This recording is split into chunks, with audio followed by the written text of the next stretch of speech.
शेतकऱ्यांना 75% पीक विमा 3 जानेवारी पासून होणार वाटप. कृषी मंत्री धनंजय मुंडे यांची माहिती. ज्या शेतकरी बांधवांना एकदाही पीक विमा मिळालेला नाहीये त्यांच्यासाठी सुद्धा फार महत्वाची माहिती कृषी मंत्री धनंजय मुंडे यांनी दिलेली आहे. ते नेमकं काय म्हणाले ते पाहूया. तुमचा पीक विमा अर्ज रिजेक्ट झाला असेल किंवा रुटीमध्ये आला असेल तर तुम्ही पीक विम्याच्या लाभापासून वंचित राहणार. दुसरा महत्वाचा मुद्दा आहे, तुमच्या आधाराशी कोणतं बँक खातं लिंक आहे हे तुम्हाला आधी तपासावं लागेल.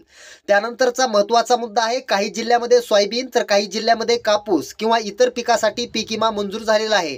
तुम्ही कोणत्या पिकासाठी पीक विमा भरलेला आहे, त्या पिकासाठी आपल्या महसूल मंडळात पीक विमा मंजूर झाला आहे का नाही हे एकदा तुम्हाला चेक करावं लागेल. त्यानंतर महत्त्वाचा मुद्दा आहे, विमा कंपनीच्या नियमानुसार ई पीक पाहणी करणं बंधनकारक आहे. जर तुम्ही ई पीक पाहणी केली नसेल तर तुम्ही पीक विमा लाभापासून वंचित राहणार आहात.